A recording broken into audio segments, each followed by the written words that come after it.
പ്രിയപ്പെട്ടവരെ, നിങ്ങളെപ്പോഴെങ്കിലും ഒറ്റയ്ക്കൊരിടത്തിരുന്ന് പുറത്തു പെയ്യുന്ന മഴയെ നോക്കി വെറുതെ കരഞ്ഞിട്ടുണ്ടോ? ഒരു കാരണവുമില്ലാതെ, അല്ലെങ്കിൽ 1000 കാരണങ്ങൾ ഉള്ളിലൊതുക്കി. ചിലപ്പോ നമ്മളെ ആരും കേൾക്കാനില്ലാതെ വരുമ്പോൾ നമ്മുടെ മൗനം പോലും ശബ്ദമുണ്ടാക്കുന്ന ഒരു നിമിഷം വരാറുണ്ട്. ആ നിമിഷത്തിൽ നമുക്ക് വേണ്ടതെന്താണെന്നറിയാമോ? നമ്മളെ മനസ്സിലാക്കുന്ന, നമ്മുടെ ഉള്ളിലെ മുറിവുകളെ തൊട്ടറിയുന്ന ഒരു കൂട്ട്. ആ കൂട്ട് ചിലപ്പോൾ ഒരു മനുഷ്യനാകാം, അല്ലെങ്കിൽ ചിലപ്പോൾ വരികൾ മാത്രമുള്ള ഒരു പുസ്തകമാകാം. ഇന്ന് നമ്മൾ സംസാരിക്കാൻ പോകുന്നത് അങ്ങനെയൊരു പുസ്തകത്തെക്കുറിച്ചാണ്. നിമ്ന വിജയ് എഴുതിയ നനയുവാൻ ഞാൻ കടലാകുന്നു. ഇതൊരു വെറും പുസ്തകമല്ല, ഇത് നിങ്ങളാണ്, ഇത് ഞാനാണ്. പ്രണയിച്ച, പ്രണയം നഷ്ടപ്പെട്ട, കാത്തിരുന്ന, ഒറ്റപ്പെട്ടുപോയ ഓരോ മനുഷ്യന്റെയും ഉള്ളിലെ കടലാണീ പുസ്തകം. സ്നേഹമെന്ന വാക്കിന് എത്ര അർത്ഥങ്ങളുണ്ടെന്ന് നമ്മൾ പഠിച്ചത് നിഘണ്ടുക്കളിൽ നിന്നല്ല, മറിച്ച് ജീവിതത്തിൽ നിന്ന് തന്നെയാണ്. പക്ഷെ ആ അനുഭവങ്ങളെ അത്രമേൽ മനോഹരമായി നമ്മുടെ ഹൃദയത്തിൽ തൊടുന്ന രീതിയിൽ ആരെങ്കിലും എഴുതിയാലോ? അതാണ് ഈ പുസ്തകം ചെയ്യുന്നത്. നമുക്ക് യാത്ര തുടങ്ങാം, ആഴമുള്ള കടലിലേക്ക്, നനയാൻ തയ്യാറായി നിൽക്കുന്ന മനസ്സുകളിലേക്ക്. എന്തുകൊണ്ടാണ് ഈ പുസ്തകത്തിന് നനയുവാൻ ഞാൻ കടലാകുന്നു എന്ന് പേരിട്ടത്? ആലോചിച്ചിട്ടുണ്ടോ? സാധാരണ നമ്മൾ പറയാറുള്ളത് മഴ നനയാൻ പുറത്തിറങ്ങിയെന്നാണ്. പക്ഷെ ഇവിടെ എഴുത്തുകാരി പറയുന്നത് നനയാൻ വേണ്ടി താൻ തന്നെ ഒരു കടലായി മാറുന്നു എന്നാണ്. എത്ര വലിയൊരു ഉപമയാണത്! നമ്മുടെ മനസ്സ് ശരിക്കും ഒരു കടൽ പോലെയല്ലേ? പുറമേ നോക്കുമ്പോൾ ശാന്തമായിരിക്കും, ചിരിച്ചുകൊണ്ട് സംസാരിക്കും, ജോലിക്ക് പോകും, എല്ലാവരോടും ഇടപഴകും. പക്ഷെ ഉള്ളിൽ വലിയ തിരമാലകൾ അടിച്ചുകൊണ്ടിരിക്കുന്നുണ്ടാകും. ആർക്കും കാണാൻ പറ്റാത്ത സങ്കടങ്ങളുടെ, നഷ്ടങ്ങളുടെ ചുഴികൾ അവിടെയുണ്ടാകും. നിമ്ന വിജയ് തന്റെ വരികളിലൂടെ ചെയ്യുന്നത് ആ ഉള്ളിലെ കടലിനെ തൊടുകയാണ്. ഈ പുസ്തകത്തിലെ ഓരോ കവിതയും ഓരോ അനുഭവക്കുറിപ്പും നമ്മളോട് ചോദിക്കുന്നത് ഒരേ ഒരു കാര്യമാണ്: നീ നിന്നെത്തന്നെ എത്രത്തോളം സ്നേഹിക്കുന്നുണ്ട്? നമ്മൾ പലപ്പോഴും മറ്റുള്ളവർക്കു വേണ്ടി ജീവിച്ചു തീർക്കുന്നവരാണ്. പ്രിയപ്പെട്ടവർക്കു വേണ്ടി, കുടുംബത്തിനു വേണ്ടി, സമൂഹത്തിനു വേണ്ടി. അതിനിടയിൽ നമ്മൾ സ്വന്തം ഇഷ്ടങ്ങളെ എവിടെയെങ്കിലും ഉപേക്ഷിച്ചോ? ഒരിക്കലൊരു സുഹൃത്ത് എന്നോട് പറഞ്ഞു, എനിക്ക് സങ്കടം വരുമ്പോൾ ഞാൻ ഈ പുസ്തകം തുറക്കും. ഇതിലെ വരികൾ വായിക്കുമ്പോൾ എവിടെയോ ഇരുന്ന് ആരോ എന്നെ ആശ്വസിപ്പിക്കുന്നത് പോലെ തോന്നും. അതാണ് എഴുത്തിന്റെ ശക്തി. ഏകാന്തത അനുഭവിക്കുന്നവർക്ക് ഇതൊരു മരുന്നാണ്. നിമ്നയുടെ വരികളിൽ നമ്മൾ കാണുന്നത് അതിശയോക്തി കലർന്ന പ്രണയമല്ല, മറിച്ച് പച്ചയായ ജീവിതമാണ്. നിങ്ങൾ പ്രണയിച്ചിട്ടുണ്ടോ? ഉണ്ടെങ്കിൽ ആ പ്രണയത്തിൽ നിങ്ങൾ അനുഭവിച്ച വേദന, ആ കാത്തിരിപ്പ്, ആ നഷ്ടബോധം, അതെല്ലാം ഈ വരികളിൽ നിങ്ങൾക്ക് കാണാം. വരികൾക്കിടയിൽ സ്വന്തം മുഖം കാണാൻ കഴിയുന്നതാണ് ഏറ്റവും വലിയ വായനാനുഭവം. ജീവിതത്തിൽ ഏറ്റവും കഠിനമായ കാര്യമെന്താണ്? മരണം അല്ല, അത് കാത്തിരിപ്പാണ്. വരുമെന്നുറപ്പില്ലാത്ത ഒരാളെ കാത്തിരിക്കുക, കേൾക്കുമെന്നുറപ്പില്ലാത്ത ഒരാളോട് സംസാരിക്കാൻ കാത്തിരിക്കുക. ഈ കാത്തിരിപ്പിന്റെ നോവ് നനയുവാൻ ഞാൻ കടലാകുന്നു എന്ന പുസ്തകത്തിലുടനീളം നമുക്ക് കാണാം. നിമ്ന എഴുതുന്നുണ്ട്, ചില കാത്തിരിപ്പുകൾക്ക് അവസാനമില്ലെന്ന്. അത് നീണ്ടുകിടക്കുന്ന റെയിൽപാളങ്ങൾ പോലെയാണ്. എവിടെയെങ്കിലും അത് കൂട്ടിമുട്ടുമെന്ന് നമ്മൾ വെറുതെ ആശിക്കും. പക്ഷേ അവ സമാന്തരമായി ഒഴുകിക്കൊണ്ടേയിരിക്കും. നിങ്ങളുടെ ജീവിതത്തിലും അങ്ങനെയൊരു കാത്തിരിപ്പുണ്ടായിട്ടില്ലേ? ഒരു മെസ്സേജിനു വേണ്ടി ഫോണിൽ നോക്കിയിരുന്ന രാത്രികൾ, ഒരു വാക്ക് കേൾക്കാൻ വേണ്ടി കൊതിച്ച നിമിഷങ്ങൾ. ഈ പുസ്തകം പറയുന്നത് ആ കാത്തിരിപ്പിനും ഒരു സൗന്ദര്യമുണ്ട് എന്നാണ്. കാരണം ആ വേദനയാണ് നമ്മളെ മനുഷ്യരാക്കുന്നത്. ആ വേദനയാണ് നമ്മളെ കൂടുതൽ പക്വതയുള്ളവരാക്കുന്നത്. മൗനം, അതാണ് മറ്റൊരു പ്രധാന വിഷയം. നമ്മൾ പലപ്പോഴും പറയാതെ ബാക്കിവെക്കുന്ന വാക്കുകളിലാണ് ഏറ്റവും വലിയ സത്യങ്ങൾ ഒളിച്ചിരിക്കുന്നത്. നിന്നെ എനിക്കിഷ്ടമാണെന്ന് പറയുന്നതിനേക്കാൾ ആഴമുണ്ട് ഒന്നും മിണ്ടാതെ ചേർത്തുപിടിക്കുന്ന ആ നിമിഷത്തിന്. നിമ്നയുടെ വരികൾ ആ മൗനത്തെ വാചാലമാക്കുന്നു. വാക്കുകൾ കൊണ്ട് മുറിവേൽപ്പിക്കാം, വാക്കുകൾ കൊണ്ട് ചികിത്സിക്കാം. പക്ഷെ മൗനം കൊണ്ട് നമ്മൾ എന്തു ചെയ്യും? മൗനം പലപ്പോഴും ഒരു മറുപടിയാണ്. നമ്മളെ വേണ്ട എന്ന് തീരുമാനിച്ചവർക്കുള്ള ഏറ്റവും വലിയ മറുപടി. ഈ പുസ്തകം വായിക്കുമ്പോൾ നിങ്ങൾക്കും തോന്നും, ഇതെന്റെ കഥയാണല്ലോ, ഇതെന്റെ മൗനമാണല്ലോ ഇവിടെ എഴുതിവച്ചിരിക്കുന്നത് എന്ന്. ഒരു വരിയുണ്ട് ഈ പുസ്തകത്തിൽ. അതേകദേശം ഇങ്ങനെയാണ്: ചിലർ മഴ പോലെയാണ്, പെയ്തു തോർന്നാലും മരക്കൊമ്പിൽ ഒരു തുള്ളിയായി ബാക്കി നിൽക്കും. എത്ര സത്യമാണല്ലേ? നമ്മുടെ ജീവിതത്തിൽ നിന്ന് ചിലർ ഇറങ്ങിപ്പോയാലും അവരുടെ ഓർമ്മകൾ ആ മരക്കൊമ്പിലെ മഴത്തുള്ളി പോലെ ബാക്കി നിൽക്കും. കാറ്റൊന്നു വീശിയാൽ, അല്ലെങ്കിൽ ഒന്ന് തൊട്ടാൽ, അത് വീണ്ടും നമ്മളെ നനയിക്കും. ആ നനവാണീ പുസ്തകം. മറക്കാൻ ശ്രമിക്കുന്ന ഓർമ്മകളെ വീണ്ടും തട്ടിയുണർത്തുന്ന, എന്നാൽ അതിലൊരു സുഖം നൽകുന്ന വരികൾ. വിരഹം, പ്രണയത്തിന്റെ നിഴലാണ് വിരഹം എന്ന് പറയാറുണ്ട്. ഒരുമിച്ചുണ്ടായിരുന്നപ്പോൾ നമ്മൾ ശ്രദ്ധിക്കാതെ പോയ പല കാര്യങ്ങളും പിരിയുമ്പോഴാണ് നമുക്ക് വലിയ കാര്യങ്ങളായി തോന്നുക. അവർ നടന്ന വഴികൾ, അവർക്കിഷ്ടപ്പെട്ട പാട്ടുകൾ, അവർ പറഞ്ഞ തമാശകൾ എല്ലാം പെട്ടെന്ന് നമുക്ക് വേദന തരുന്ന ഓർമ്മകളായി മാറും. നിമ്ന വിജയ് വിരഹത്തെ കാണുന്നത് ഒരു അവസാനമായല്ല, മറിച്ച് അതൊരു തുടർച്ചയാണ്, സ്വയം കണ്ടെത്താനുള്ള ഒരു യാത്രയുടെ തുടക്കം. ആരെങ്കിലും ഒരാൾ നമ്മളെ വിട്ടുപോയി എന്നതുകൊണ്ട് നമ്മുടെ ജീവിതം അവസാനിക്കുന്നില്ല. പക്ഷേ ആ ശൂന്യത നികത്താൻ സമയമെടുക്കും. ആ സമയം, ആ ഇടവേള, അവിടെയാണ് നമ്മൾ ശരിക്കും ഒറ്റയ്ക്കാവുന്നത്. പുസ്തകത്തിലെ വരികൾ നമ്മളെ ഓർമ്മിപ്പിക്കുന്നതിതാണ്: കരയാൻ മടിക്കണ്ട, കണ്ണീര് ബലഹീനതയല്ല, അത് മനസ്സ് ശുദ്ധീകരിക്കുന്ന വഴിയാണ്. പലപ്പോഴും നമ്മൾ സങ്കടം വരുമ്പോൾ അത് ഒളിച്ചുവെക്കാൻ ശ്രമിക്കും. ആരും കാണാതെ ബാത്റൂമിലോ തലയിണയിലോ മുഖമമർത്തി കരയും. എന്തിനാണ് ഈ ഒളിച്ചുവെക്കൽ? നിമ്ന ചോദിക്കുന്നു. നീ എന്തിനാണ് നിന്റെ വികാരങ്ങളെ പേടിക്കുന്നത്? നനയാൻ തയ്യാറാണെങ്കിൽ മഴയെ പേടിക്കേണ്ട കാര്യമില്ലല്ലോ. അതുപോലെ സ്നേഹിക്കാൻ തയ്യാറാണെങ്കിൽ വേദനയെയും സ്വീകരിക്കാൻ തയ്യാറാകണം. റോസാപ്പൂവിന്റെ ഭംഗി ആസ്വദിക്കണമെങ്കിൽ അതിന്റെ മുള്ളുകൾ കയ്യിൽ കൊള്ളുമെന്ന യാഥാർത്ഥ്യം നമ്മൾ അംഗീകരിക്കണം. പ്രണയവും അതുപോലെയാണ്. സന്തോഷം തരുന്ന അതേ അളവിൽ തന്നെ അത് വേദനയും തരും. ഈ പുസ്തകം വായിക്കുമ്പോൾ നിങ്ങൾക്ക് നഷ്ടപ്പെട്ട പ്രണയത്തെക്കുറിച്ച് ഓർമ്മ വരും. പക്ഷേ അതൊരു കുറ്റബോധമായിട്ടല്ല, മറിച്ച് മനോഹരമായൊരു ഭൂതകാലമായിട്ടാണ് തോന്നുക. അതെ, അങ്ങനെ ഒരാളുണ്ടായിരുന്നു, എന്നെ ഒരുപാട് സ്നേഹിച്ചിരുന്നു, അല്ലെങ്കിൽ ഞാൻ ഒരുപാട് സ്നേഹിച്ചിരുന്നു എന്ന അഭിമാനത്തോടെ ഓർക്കാൻ ഈ വരികൾ നിങ്ങളെ സഹായിക്കും. നഷ്ടപ്പെടലുകൾക്ക് ശേഷം എന്ത് എന്ന ചോദ്യത്തിന് ഉത്തരം നൽകാൻ എളുപ്പമല്ല. ഒരു വലിയ കൊടുങ്കാറ്റ് വീശിയടിച്ചു പോയതിനു ശേഷമുള്ള ശാന്തതയുണ്ടല്ലോ, അതാണ് സത്യത്തിൽ ഏറ്റവും ഭയാനകം. എല്ലാം തകർന്നു കിടക്കുന്നുണ്ടാകും. എവിടെ നിന്ന് തുടങ്ങണം എന്ന് നമുക്കറിയില്ല.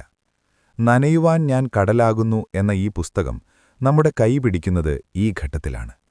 നിമ്ന വിജയ് നമ്മളോട് പറയുന്നത്, മറ്റൊരാളെ സ്നേഹിക്കാൻ നമ്മൾ ചിലവഴിച്ചതിന്റെ പകുതി സമയം സ്വന്തം മനസ്സിനെ സ്നേഹിക്കാൻ മാറ്റിവെച്ചിരുന്നെങ്കിൽ നമ്മൾ എത്ര സുന്ദരമായേനെ എന്നാണ്. ചിന്തിച്ചിട്ടുണ്ടോ? നമ്മളെപ്പോഴും മറ്റുള്ളവരുടെ സന്തോഷത്തിനു വേണ്ടിയാണ് ഓടുന്നത്. അവരുടെ ഇഷ്ടങ്ങൾ, അവരുടെ ദേഷ്യം, അവരുടെ മൗനം, ഇതിനെല്ലാം പിന്നാലെ നടന്ന് നമ്മൾ സ്വന്തം പേരുപോലും മറന്നുപോകുന്നു. പക്ഷേ ഈ വരികൾ വായിക്കുമ്പോൾ നമുക്ക് തോന്നും, ഏയ്, ഞാനും പ്രധാനപ്പെട്ടതാണല്ലോ. മുറിവുകൾ ഉണങ്ങാൻ സമയമെടുക്കും. അത് പ്രകൃതിയുടെ നിയമമാണ്. ഒരു വിരലിൽ ചെറിയൊരു മുറിവുണ്ടായാൽ പോലും അത് ഉണങ്ങാൻ ദിവസങ്ങൾ വേണം.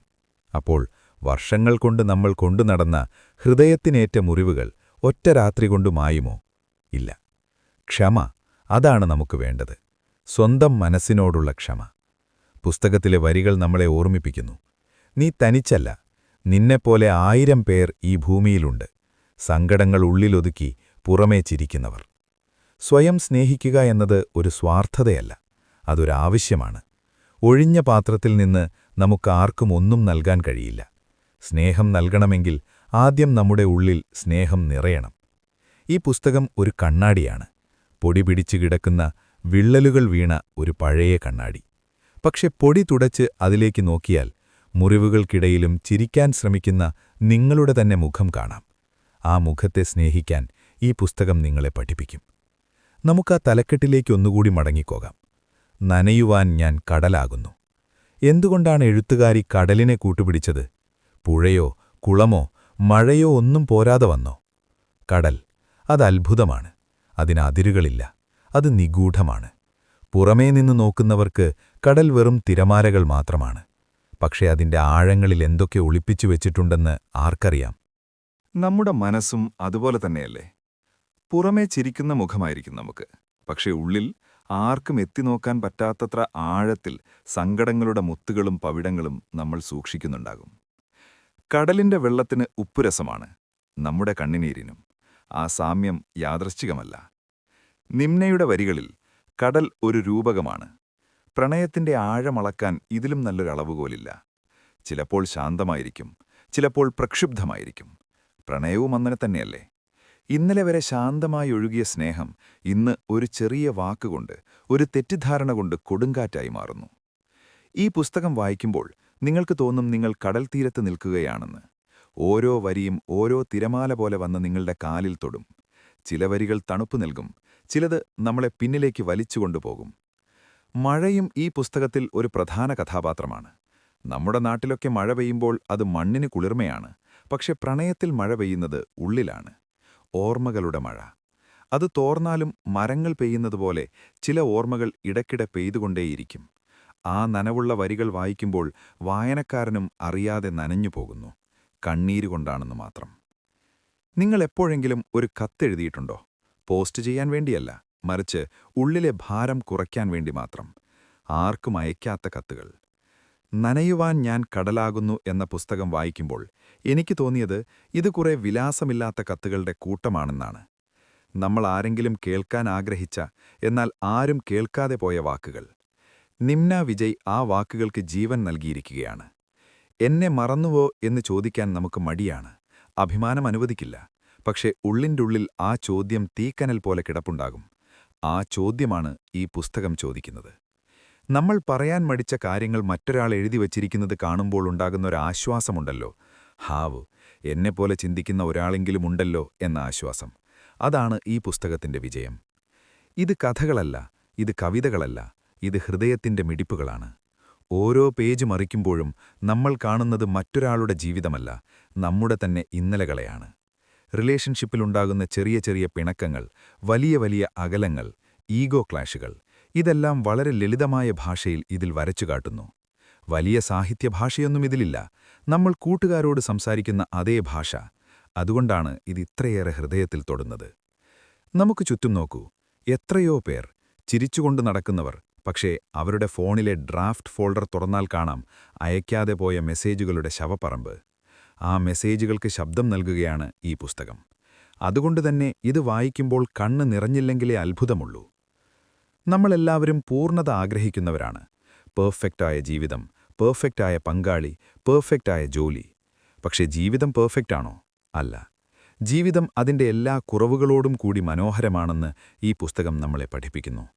പ്രണയത്തിൽ പരാജയപ്പെട്ടതുകൊണ്ട്, അല്ലെങ്കിൽ വിചാരിച്ച പോലെ കാര്യങ്ങൾ നടന്നില്ല എന്നതുകൊണ്ട് നിങ്ങൾ പരാജയപ്പെട്ടവരാകുന്നില്ല. നിമ്നയുടെ വരികളിൽ തോൽവിക്കൊരു സൗന്ദര്യമുണ്ട്, ഒറ്റപ്പെടലിന് ഒരു സംഗീതമുണ്ട്. ആ സംഗീതം കേൾക്കാൻ കാതുണ്ടാകണമെന്ന് മാത്രം. ഒരു ബന്ധം തകരുമ്പോൾ നമ്മൾ വിചാരിക്കും, ഞാൻ ഒന്നിനും കൊള്ളാത്തവനാണ്, കൊള്ളാത്തവളാണ് എന്ന്. എന്നാൽ ഈ പുസ്തകം പറയും, അല്ല, നീ ഒരു അനുഭവത്തിലൂടെ കടന്നുപോയവനാണ്. ആ അനുഭവം നിന്നെ ഒരു പുസ്തകം പോലെ ആഴമുള്ളവനാക്കി. മുറിവുകളില്ലാത്ത പടയാളികളില്ല, സങ്കടങ്ങളില്ലാത്ത മനുഷ്യരുമില്ല. നമ്മുടെ മുറിവുകളാണ് നമ്മുടെ മെഡലുകൾ. നിങ്ങളുടെ ജീവിതത്തിൽ സംഭവിച്ച എല്ലാ നല്ല കാര്യങ്ങൾക്കും മോശം കാര്യങ്ങൾക്കും നന്ദി പറയാൻ ഈ വരികൾ നിങ്ങളെ പ്രേരിപ്പിക്കും. കാരണം ആ മോശം അനുഭവങ്ങളാണ് ഈ വരികളുടെ അർത്ഥം ഇത്ര ആഴത്തിൽ മനസ്സിലാക്കാൻ നിങ്ങളെ സഹായിച്ചത്. ഇരുട്ടെത്ര കൂടിയാലും ഒടുവിൽ വെളിച്ചം വന്നേ തീരൂ. അത് പ്രകൃതി നിയമമാണ്. നമ്മുടെ ജീവിതവും അങ്ങനെ തന്നെയാണ്. സങ്കടങ്ങളുടെ പെരുമഴക്കാലം കഴിഞ്ഞ് നമ്മൾ വെയിലുദിക്കുന്ന ഒരു ദിവസത്തിലേക്ക് കണ്ണു തുറക്കും. നനയുവാൻ ഞാൻ കടലാകുന്നു എന്ന പുസ്തകം അവസാനിക്കുന്നത് സങ്കടത്തിലല്ല, മറിച്ച് വലിയൊരു പ്രതീക്ഷയിലാണ്. നിമ്മ വിജയ് നമ്മളോട് പറയുന്നത്, ഇന്നലകൾ കഴിഞ്ഞുപോയി, നാളകൾ വരാനിരിക്കുന്നു. എന്നാൽ ഇന്ന് അത് നിന്റേതാണ് എന്നാണ്. നഷ്ടപ്പെട്ട പ്രണയത്തെക്കുറിച്ചോ തകർന്ന സ്വപ്നങ്ങളെക്കുറിച്ചോ ഓർത്ത് ഇനിയും കരയണോ, അതോ ആ കണ്ണീര് തുടച്ച് പുതിയൊരു ചിരിയോടെ എഴുന്നേൽക്കണോ? തെരഞ്ഞെടുപ്പ് നമ്മുടേതാണ്. ഈ പുസ്തകം ഒരു തോണിയാണ്. സങ്കടക്കടലിൽ മുങ്ങിപ്പോകാതെ നമ്മളെ കരക്കടുപ്പിക്കുന്ന ഒരു ചെറിയ തോണി. വരികളിലൂടെ സഞ്ചരിക്കുമ്പോൾ നിങ്ങൾക്ക് മനസ്സിലാകും, നിങ്ങളുടെ സന്തോഷത്തിന്റെ താക്കോൽ മറ്റൊരാളുടെ പോക്കറ്റിലല്ല ഇരിക്കേണ്ടത്, അത് നിങ്ങളുടെ സ്വന്തം കൈകളിലാണ് വേണ്ടത്. സ്വയം സ്നേഹിച്ചു തുടങ്ങുമ്പോൾ ലോകം മുഴുവൻ നിങ്ങളെ സ്നേഹിക്കാൻ തുടങ്ങും. തനിച്ചായിപ്പോയി എന്ന് സങ്കടപ്പെടുന്നവർക്കുള്ള മറുപടി ഇതാണ്: നീ തനിച്ചല്ല, നീ നിന്നോടൊപ്പമാണ്. സ്വന്തം മനസ്സിനെ കൂട്ടുകാരനായി കിട്ടിയാൽ പിന്നെ ഏകാന്തത എന്നൊന്നില്ല. നിങ്ങളുടെ ഉള്ളിൽ ഇനിയും ഒരുപാട് സ്നേഹം ബാക്കിയുണ്ട്. അതർഹിക്കുന്നവർക്ക് മാത്രം നൽകുക, അല്ലെങ്കിൽ അത് നിങ്ങൾക്കായി തന്നെ കരുതി വയ്ക്കുക. ഈ പുസ്തകം നൽകുന്ന ഏറ്റവും വലിയ സന്ദേശം അതാണ്. Hope is a waking dream. പ്രതീക്ഷ എന്നത് ഉണർന്നിരിക്കുമ്പോൾ കാണുന്ന സ്വപ്നമാണ്. ഈ പുസ്തകം ആർക്കു വേണ്ടിയാണ്? ഇത് പ്രണയിക്കുന്നവർക്ക് മാത്രമുള്ളതാണോ? അല്ല. ഇത് പ്രണയം നഷ്ടപ്പെട്ടവർക്ക് മാത്രമുള്ളതാണോ? അതുമല്ല. ഇത് വികാരമുള്ള ഏതൊരു മനുഷ്യനും വേണ്ടിയുള്ളതാണ്. നിങ്ങൾ എപ്പോഴെങ്കിലും ഒറ്റപ്പെടൽ അനുഭവിച്ചിട്ടുണ്ടെങ്കിൽ ഈ പുസ്തകം നിങ്ങളെ ചേർത്ത് പിടിക്കും. പറയാൻ കഴിയാത്ത വാക്കുകൾ തൊണ്ടയിൽ കുരുങ്ങി നിൽക്കുന്നവരാണോ നിങ്ങൾ? എങ്കിൽ ഈ പുസ്തകം നിങ്ങളുടെ ശബ്ദമാവും. ജീവിതത്തിന്റെ തിരക്കുകൾക്കിടയിൽ സ്വന്തം മനസ്സൊന്ന് ശാന്തമാക്കാൻ ആഗ്രഹിക്കുന്നവരാണോ?